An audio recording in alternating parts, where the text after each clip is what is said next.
So kia ora koutou, welcome to the Zui on Universal Design. My name is Amy Boswell-Hoare and I am currently finishing up an internship at National Services Te Paerangi, which has a focus on museum accessibility. Before you hear from our other speaker, I just wanted to talk about why museum accessibility is important and the project I worked on over the summer. I am a disabled woman who comes from a family of people with a range of disabilities. I have a condition which is called sensory processing disorder, which affects how my brain processes stimuli. So for me, this means that I can struggle with loud noises and hyperfixate on certain smells and textures. Meanwhile, my father is blind, my mother is hard of hearing and has a few chronic illnesses, and my late sister was a wheelchair user.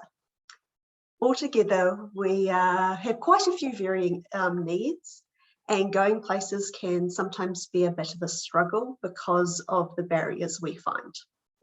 To clarify, barriers are things that stop us from doing something that a non-disabled person would be able to do, or result in us taking much longer than a non-disabled person would.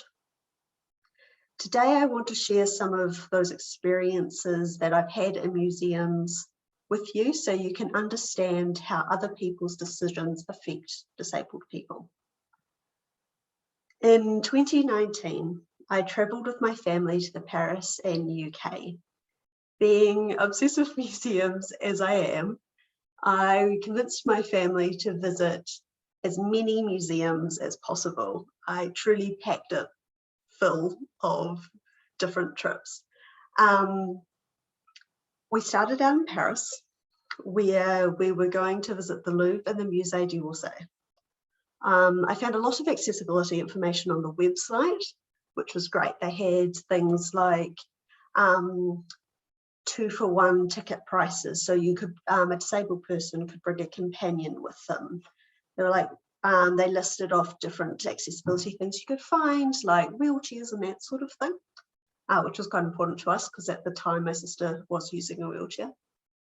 So when it came to visiting the museum itself, I thought it was going to be pretty easy.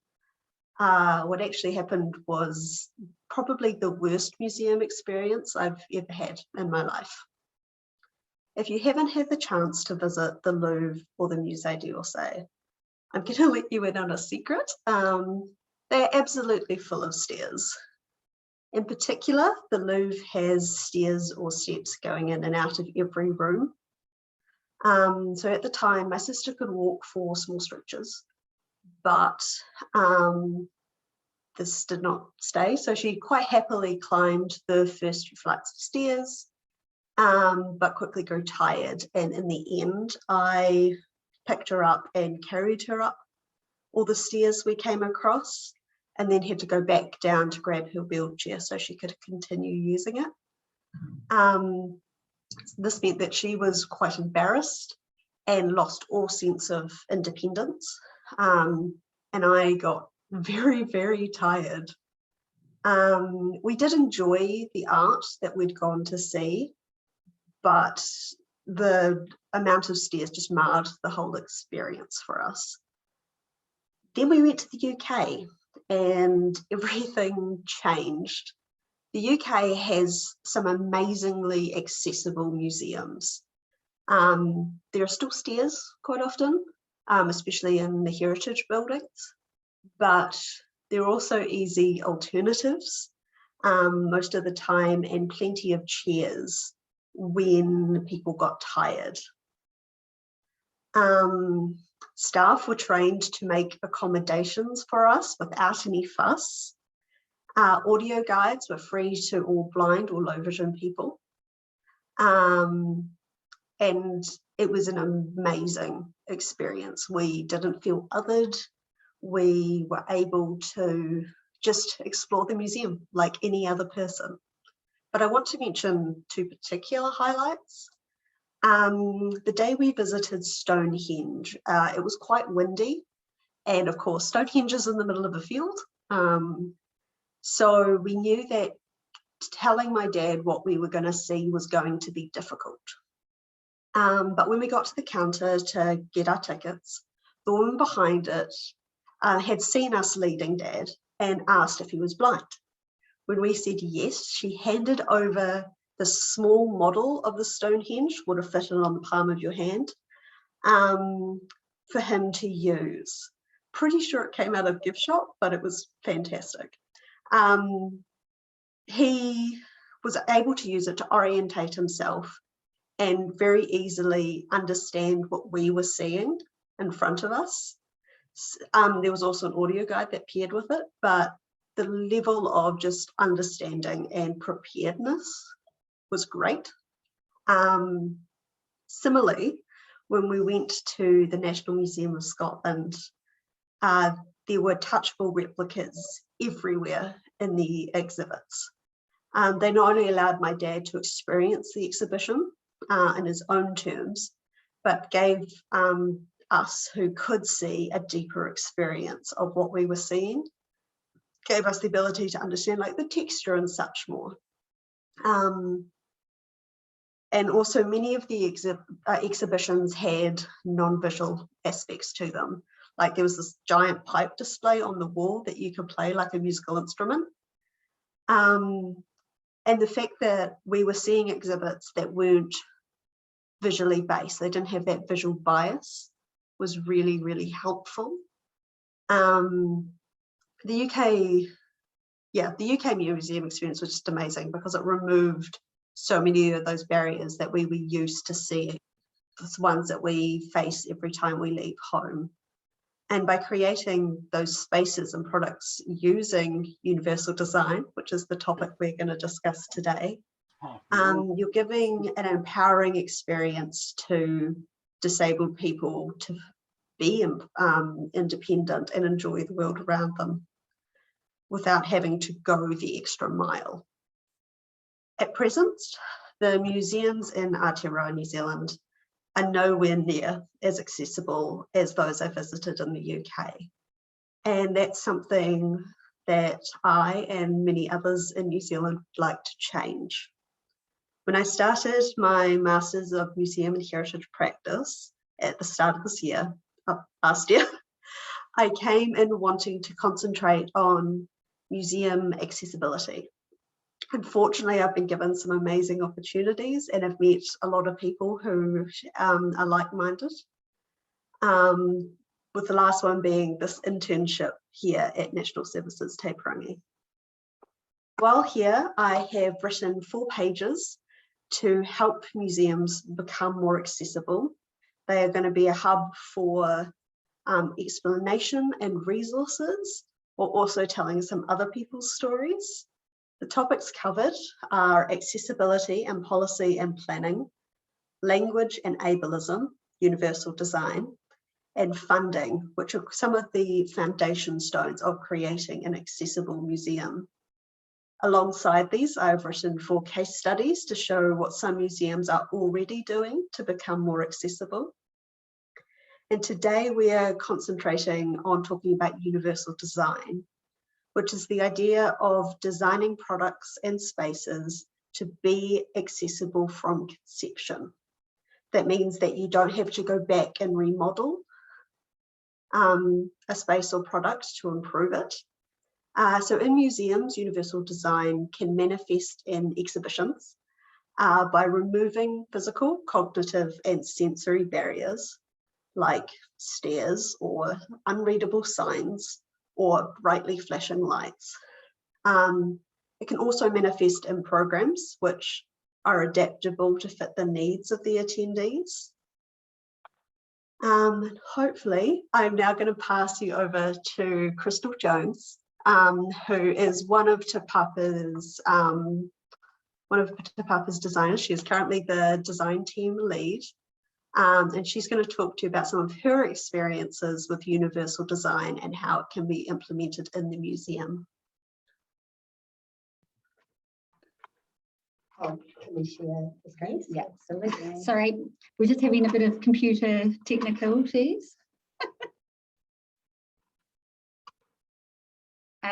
Kia ora koutou, ko Crystal Jones toku ingoa. I'm the design team leader here at Te Papa. I've been working here for 7 months. I studied interior architecture at Victoria University and started my exhibition design career at Story Inc., which is a private company in Wellington. I was there for 15 years, studying as a junior spatial designer and working my way up to kind of lead designer for most of our big exhibitions.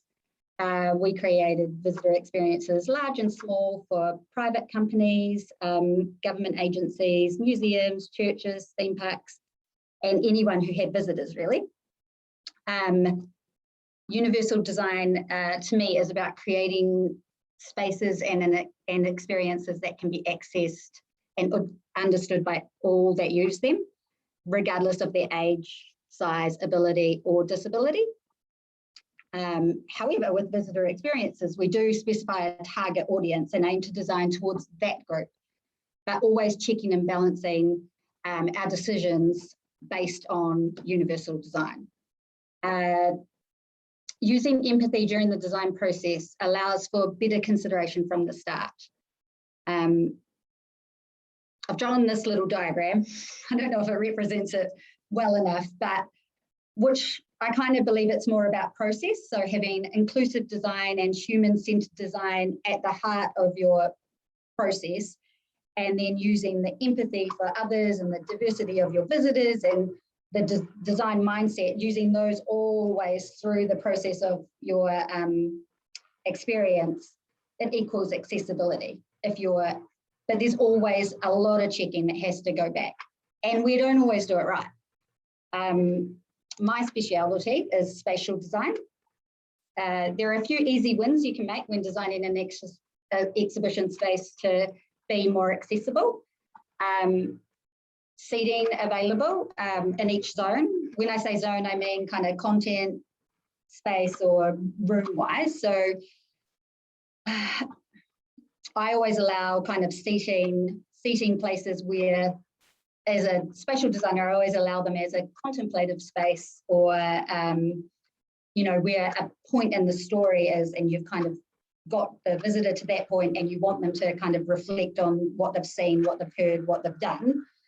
But I've used Gallipoli as an example because, as I was telling Amy a while ago, I came to the Gallipoli exhibition heavily pregnant, maybe like 35 weeks, and I'd walked down from Dixon Street to Te Papa, and that struggle was real. And so pretty much the entire exhibition, I moved from space, instead of space to space, I moved from chair to chair. So I kind of just hobbled in between, looking at labels and everything, looking for the next chair. And it gave me a really good, like, thinking, oh, they've done a really good job in this exhibition, because they have a lot of seating and it's in weird spots, but it's like really nice spots where you can just enjoy the scene or the atmosphere.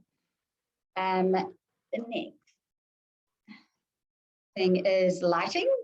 So this isn't a great example, as I see, but good even lighting can really make a difference, and how far the lighting is out from the wall, how shadows can create obstruction. So this is currently on display downstairs, and obviously the light is above the object, creating this massive shadow on the text below.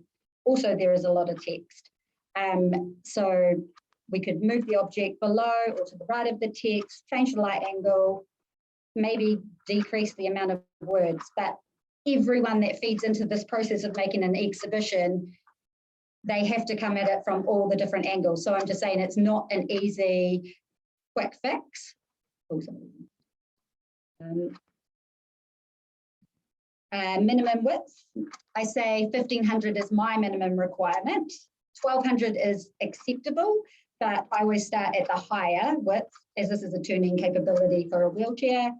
I would only then lower it if the story had good reasons. So if you want to make the visitor feel compressed, or you're trying to get them through a zone quickly, or if this isn't the greatest circulation path, you actually want them to go the other way, then you might tighten it so that most people will go that way, and it's, you know, it's tighter at these points. So yeah, I think that's an easy win as well for kind of creating that circulation path. And then having quiet spaces available. This might not be achievable for all experiences due to the space allowance, but having a nice breakout quiet space from any loud or busy zones is always a good idea for oversensory. So we have a lot of those spaces in Te Papa. We have in Te Taiao, which is a really busy high action space. We've got the treehouse, which is a quiet, reflective bricks zone in there. And it seems to be working really well. People do break out there and have their quiet kind of moment in there. Now, graphic design. Graphic design within exhibitions plays a huge role in accessibility. And I know my team here are really conscious of every design decision they make. Labels at the right height. So as you can see, this is just an exhibition that went up 2 weeks ago. There's a lot of art. It's a very small wall space. So we've all gone with the centre line being at 1300 and having the labels legible and having the artwork all hung from that is kind of the only way we could fit. I mean, in an ideal space, we'd have all of this art spread, you know, so that everything was at a nice height. But because of the constraints, it kind of leads you to figure out all of the different ways you can lay it out. And you'll also see that in the next one, the contrast of colours plays a big deal, and on the keeping the background contrasting from the font, you can see on the right hand side image that that was not working. We've got white on pink, it's too light. So we ended up changing that to a medium to dark grey, and that's because we do Te Reo and English in different colours for ease of understanding where to look. And then I've got this contrast in colours on our bathrooms downstairs. So we're getting new signage put in for the bathrooms, and there was a question about whether, at the moment they're black, and there was a question whether they should be white. And so we just did a quick test. And as you can see, because the background of the tiles is kind of grey and white, the white sign does not stand out as well as the black one. But also there's another cue there, which makes it helpful, is the door to the bathrooms is also black. So it's kind of not only with colourways standing out, but also matching colours to other things, so that, you know, the door is that, the label is that, they both go together. So it kind of makes sense that they are black. And then the size of the font. So the size of the font is always a balancing act, because writers, curators, clients, they always want more text. And so we're always trying to pull back the text, up the font, but also we want to give the taonga or the object its place. So as you can see here, this text is really low, it's really small. And so a way that we could help this is by having, which we do often have for certain art shows and stuff, is large format print booklets that people can then take around with them. I don't think we have it in Tangata or Moana. But yeah, so this is kind of an old style showcase. We're also trying to create more object labels with object rather than a whole barrier, like a whole panel of rails nowadays as well. And then this is a quick case study of one of our labels downstairs in Te Taiao, which is this on this left-hand image here. You can see that the label is flat against the wall. You can't really read it. And so what we've done is we've just turned it and angled it. There's actually quite a few other things going on in this showcase that I noticed today when I went and took that angled photo, is that the reflections from behind are so bad that, you know, you do have to get into a specific spot to read the label. So there are so many layers of this getting it right that, you know, the small incremental steps that you can take to making better choices when designing these things, I think, make a huge difference. Yeah, that's all. Did you have any? Amy, are you going to talk now? Thank you. Thank you very much, Crystal. As you can see, there are lots of different areas in which people can change their design to make it more accessible. I also am aware, for someone who hasn't looked at accessibility closely before, this might be a little bit overwhelming.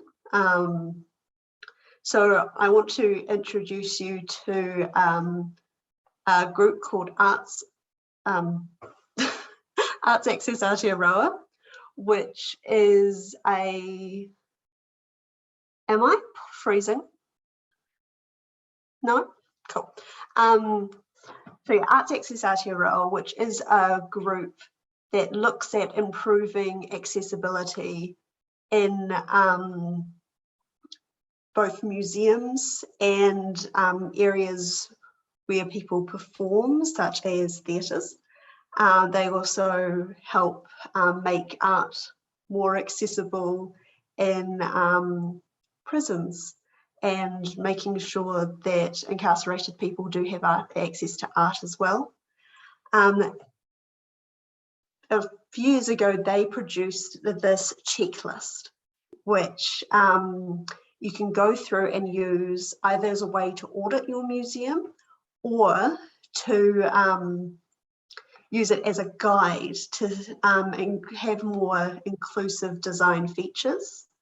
So it's a great way to go through and check that like your design does follow universal design principles. It is going to be included as a link on the Universal Design page, which we are going to be publishing soon. So it's a great way to go through and make sure that you are following universal design principles. I know today has been quite short, but does anyone have any questions?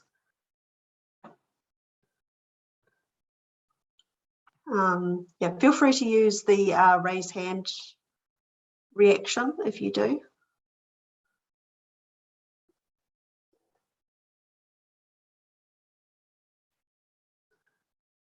Excellent. Natalie? Hi, sorry, I do have a question. Yes. I have a question about font sizes and font types. Yes. Can I find that kind of information, like a good accessible font type and size, on the Art Access Aotearoa, or is there like a standard in New Zealand that we should be following? Yes, so it is included in the Arts Access Aotearoa checklist. Okay. But I can also give you a little bit of information now. So Sure. to use, the best fonts to use are ones called sans serif. So a serif font is one like Times New Roman, and you know how it has the extra little flicks up the tops of letters and such? They can be quite distracting if you have dyslexia or something. I personally have dyslexia, and it makes it more difficult to read. It takes more energy, it takes more time. So a sans serif font, something like Calibri or Arial, is a lot easier to read. The other thing is bigger size is obviously better. So I wouldn't go anything below size 12. If you're doing it on a label, however, size 16 or 18 is probably better. However, if you've got limited space, that can be a little bit more difficult.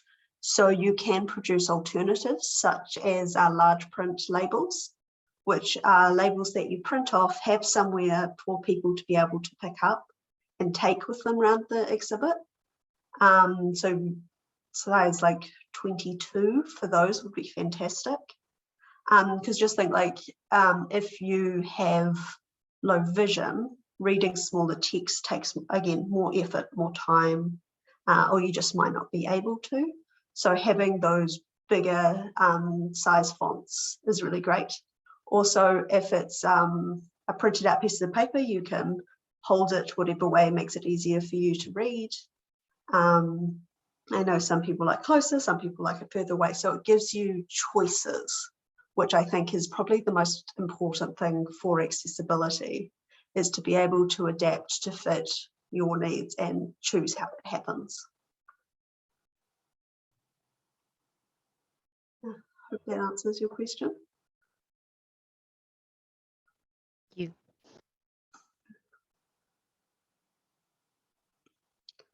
Do we have any others?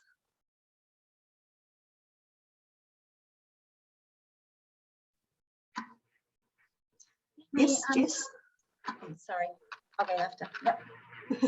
I sort of have a question. I don't know how well you can answer this, but I'm really interested in like kind of how you were saying about like going to Stonehenge and having the model and stuff. And just if you have any other ideas, like, so I'm with a really small museum, of just like easy ways that smaller museums can incorporate more tactile and hands-on things without totally like breaking the bank, because yeah, that is a really cool thing to do, but like how do we So naturally most people think of like 3D printed models when they think of replicas and that sort of thing, which yes, can be very expensive. Other alternatives you could do is thinking in terms of like texture. So recently we had an exhibition at Te Papa, the Surrealist exhibition, which had this very large lip couch, and instead of showing a model of the lip couch on a tour that I went on, they actually had a bit of cloth that was similar to the cloth that was used to make the chair, which did give you that whole like different experience of it, because like looking at it, you think it's a velvet couch when actually it's made of wool. So that's an easy alternative that you can do. Also, like replicas don't have to be big and fancy. I've seen ones where you can convey the shape of something, or because like if it's like a 3D thing, using things like pipe cleaners to kind of give people the concept of the shape. So it doesn't have to be like a perfect match, but as long as they're getting a better concept of it, that's, yeah, it's a low cost alternative that can be really helpful. Victoria? I just had a question about preparation to visit the museum, Amy. Yeah. So I was thinking about with your experiences of, you know, traveling with your family, where did you go to look for that information, and how helpful was it? Like, what are some of the things that we can do to prepare communities to be able to interact with our organisations? So for me and my family, the first place I always go is the institution's website, whether this is like a actual website or if it's a Facebook page or anything like that. So having a page all about accessibility as its own separate page is really, really useful. So listing information like, do you have accessible car parks? What accessibility options do you provide? What accessibility things do you not have? Because sometimes you'll want to go to a place so badly that the fact that they don't have like an accessible car park, you are willing to put up with that barrier because you want to visit, but you need to know both what they have and what they don't have so you can weigh that decision. Also, information like getting there is really helpful. So some disabled people can't drive, for instance, so they use public transport. So knowing that it is on the Route 3 bus is really helpful. Also, any information about like cost and ticketing, if you provide, for instance, like they did over in Europe, having the companion tickets if it's a paid exhibition. Knowing about that's really helpful because that's another cost that people have to factor in. Yeah, so all of this information, if it's very clearly laid out on a website, is fantastic. It makes our job so much easier. If we have to hunt around for it, it's less likely we're going to come. Yeah, I have in the past, when the information hasn't been clear, I have hunted around, depending on the place, on like boards for like travel and that sort of thing. But again, it makes it so much more complicated. So, yeah. Are there other sites that we should know about, Amy, that are quite good to post your information regarding accessibility? Particularly if you've got like a specific program or something that might be time-based as opposed to a permanent feature. Yeah, so again, Arts Access Aotearoa is an amazing place to go. They have lists of like accessible events, for instance. You can also reach out to accessibility and disability-based organisations. So, for instance, if you had an event that was going to have sign language, like a tour, reaching out to one of the deaf and hard of hearing based organisations would be a really good place to go, because then you can get those connections with the community and they can be like, hey, this place is holding this event. Feel free to go. They're probably the best people to reach out to. And again, Arts Access has a list of accessible events that are happening around the country. They even now have an Alexa app for it, which is really cool. Yeah. And Jude?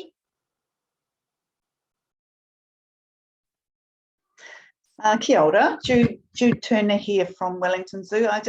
When you were talking about the website and the pre-visit stuff, I just thought I'd share with you that we have on our website a map of the zoo, which is obviously a bit different to museums, but it has large font, which helps our visitors that are sight impaired. So it has a much larger font than the one that we give out within the zoo, and it also has where all the toilets are.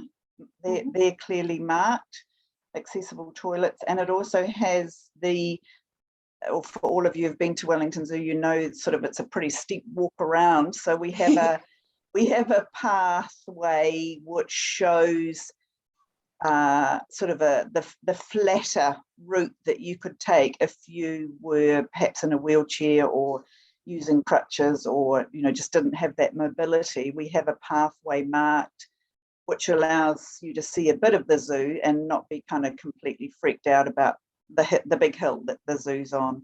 So yeah, I just thought they were good things that we've done in the last few years just to share with the group. Easy, quite easy things. Yeah. Oh no, that's absolutely fantastic. I'm quite excited to check that one out. I love Wellington Zoo.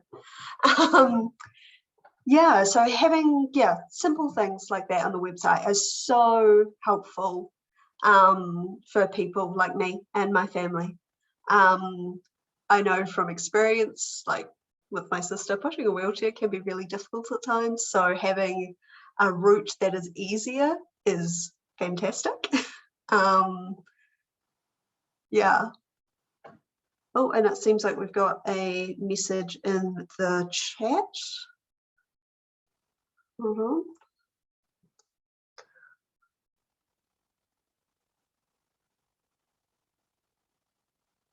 Oh, excellent. Thank you. Thank you. So in the chat, we've got some mentionings about Arts Access Aotearoa. So there is a link to joining the Arts for All network, which is a group of museum professionals, disabled people, and people from performance venues who get together and talk about ways to be more accessible and sharing their stories. So yeah, there's a link in the chat for that. If anyone is interested in joining, I highly recommend it. It's a really, really good group of people. We had one of our meetings yesterday and it went really well. Good discussion. So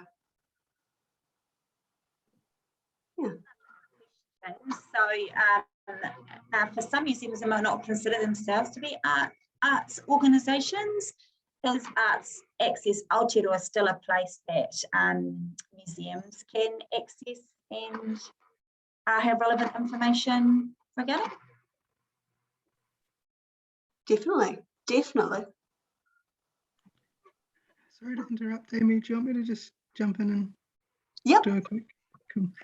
Kia ora everyone, my name is Stace Robertson. I'm the Access, Inclusion and Participation Advisor at Arts Access Aotearoa, and it's my role at Arts Access to support the arts sector broadly to increase accessibility. So yeah, in short, anyone who's working in a GLAM sector organisation is welcome to join the Arts for All network. And when I say join, all it means is that you just send me your email address and I'll add you to the database, so you get emails about upcoming meetings and you'll get newsletters and things. You don't have to, there's no membership fee or anything like that.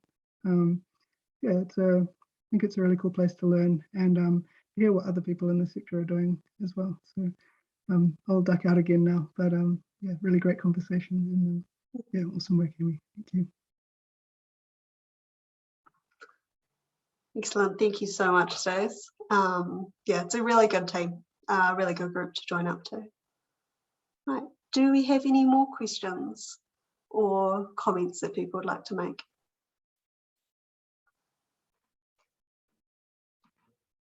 No? Excellent. Well, thank you so much. Sorry, Amy, I've got one more. Sorry. My one was just about, you know, experiences that you've had here in Aotearoa, New Zealand, which have really, in your mind, sort of stood out as great examples of universal design, which has made obviously everything better for everybody. So Yes. yeah, is there anything that you can think of? Sorry to put you on the spot like this, and you know, feel free to you know, mention any organisation because it'll be in a positive light. Yeah, so as you've mentioned, the other good thing about universal design is it does improve exhibits not only for the disabled person question, but non-disabled people as well. We have some 3 exciting case studies about universal design coming up. So of course they're the first people I think of. In Canterbury Museum, for instance, they've run some amazing accessibility programs because they're really concentrating on accessibility at the moment. As you will read in the case study, one of them is working on how to put universal design in to the areas between exhibitions. They've been working with the autism community to improve that, and they've found, without realizing it, that they've actually been using universal design principles. So soon you can read more about that. I also shout out their education team, which in the last few years has been creating programs based on universal design philosophies. So adapting programs to fit each group's need that comes through. So they have run programs specifically on looking to work with the blind low vision community and the dementia community as well. And those have both been pretty cool. Without giving too much away on the case studies, I also want to talk about museums that have been using audio description. So audio description is where you describe the object that people are seeing. The way you go around it can either be very much, we're just talking about the object, or you can talk about how it works within a room. So how you go around it depends on maybe what you're looking at or your own personal choices. And with that, it helps for people who are blind, low vision, again, understand the object kind of like the way a replica would, but this time you're just using audio description. that's been a really helpful thing, because again, it not only helps the blind or low vision person see the object, but it also helps other people take maybe a different perspective on it. So we've got a group from the TEAS Museum who have done an audio description program, but they've also used it with their students, because it is a teaching collection. So they've used the audio descriptions with the art history students, and it's changed the way that they look at the artifacts.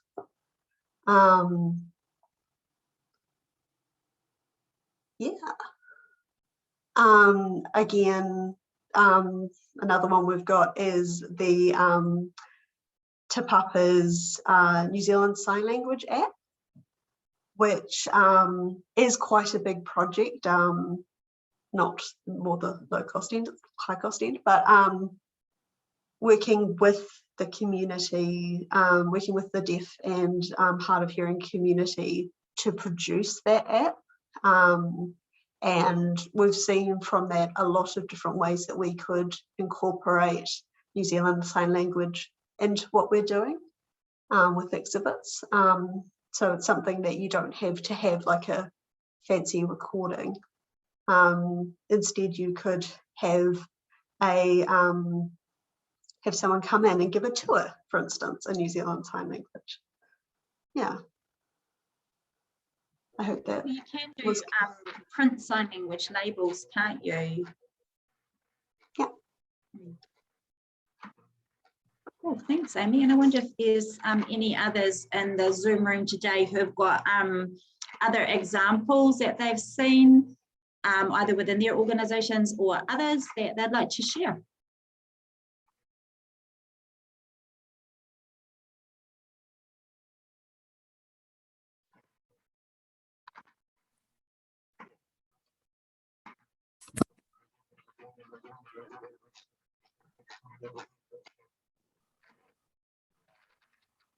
Or not.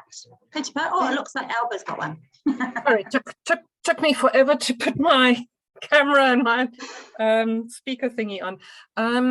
Something that we trialed and I successfully before all these very disruptive and interruptive lockdowns started was setting aside specific time during the day for quiet spaces at the museum. I see that my image here doesn't reflect that I am at the Museum of Transport and Technology, MOTAT, in Auckland. So many of our experiences at MOTAT are extremely loud. You know, we've got boilers running and traction engines and all sorts of things. So we are really looking at, through our diversity and inclusivity group, looking at those opportunities where we can have quiet times at the museum where our visitors can still get that experience of what it is when the cars are running or the beam engine is moving, but it's done in such a way that the experience is a quiet experience. So, and that has really been something that has been appreciated. So thought I would just share that one with you. Thank you very much. As someone with sensory processing disorder, I really appreciate quiet hours. They're one of my favorite things. An alternative to that, if you're a museum that cannot have quiet hours, I would recommend creating a sensory map. So a sensory map is a map of your location that indicates where there are certain sensory things. So for instance, like loud noises, but also bright lights, areas where like you have repetitive noises, and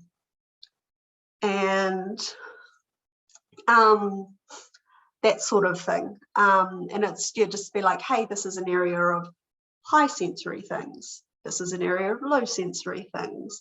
And it allows people to be prepared for those bits of stimulation.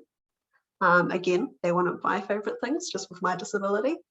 Auckland Museum has some currently. I do believe that they are a little bit out of date, and it's something that they're working on, but it is a good example. There's a really interesting question about urinals, whether they're considered to be accessible or not. I don't know if you know anything about that. Not my speciality. Is Stace still here? Yeah, so there we go, sensory map at the Melbourne Museum.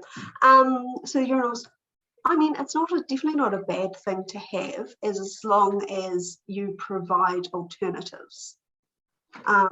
Like alternatives is kind of the accessibility word. Like if there is something which you think is not inclusive, then having alternatives is really great. Yeah, and another thing on the Arts Access Aotearoa list is talking about bathrooms and making sure that you have enough space for like a wheelchair user, for instance, to turn around, or having enough space if it's a blind person who has a guide dog. Just, yeah, so they have a really good outline of what's inclusive. Have you got anything that you can add there? Yeah, I think the thing with bathrooms is that everyone's going to have you know, pretty specific needs around them, but there's, you know, general regulations, and the building code dictates what the minimum level of accessibility is required there, bearing in mind that that's the minimum level, so you can always go further than that. Things like urinals is they're useful for some people, but if you're thinking about universal design or accessibility, something that works for everyone would be more useful to focus on. So just a regular toilet, for example. And then with accessible bathrooms, particularly, one of the things that often gets overlooked, so it's probably worth mentioning, is that when you have an accessible toilet within a gendered bathroom, and people have support workers of a different gender, it can be really difficult to navigate those spaces. So ideally you want a accessible bathroom that just has one entry point directly into it, and you don't have to open multiple doors and things like that. It's probably worth tagging on there too. Yeah, definitely. Yeah, that's something that I've experienced quite often with my dad. Having gendered, disabled bathrooms behind gendered doors is not helpful. We've got another question in the chat. Are there any good examples where universal design has been applied to behind the scenes collection spaces to ensure tours are fully accessible? That's a really good question. Let me think. I can't think of any examples off the top of my head. What I will say is what is best to do is to make sure that your behind the scenes spaces follow the same rules that your front of house spaces do. So making sure that there is enough room to move around if you're a wheelchair user or if you have a companion.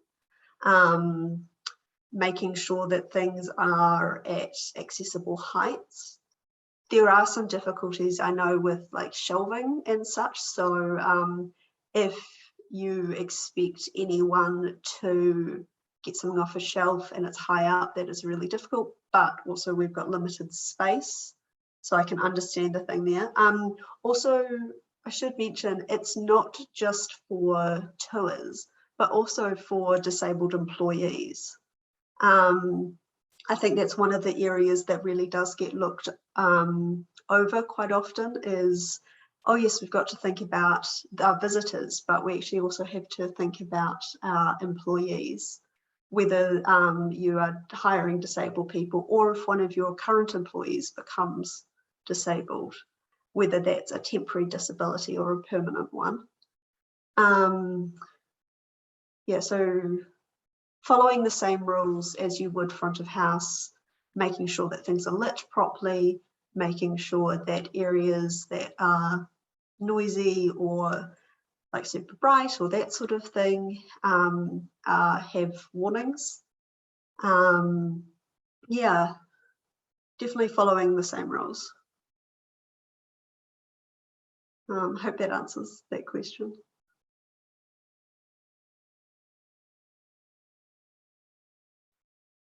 So we've got some other links that have been shared in the chat. So the London Transport Museum is also doing interesting work in accessibility. And then B Lab, which used to be Accessible, also have a checklist on their website, which is quite good to work through for your organisation. It's great. Another place you can go to is ODI, which is the Office for Disability Issues. They've got some really good resources on their website that you can look at, and hopefully our new ministry is going to help with that as well.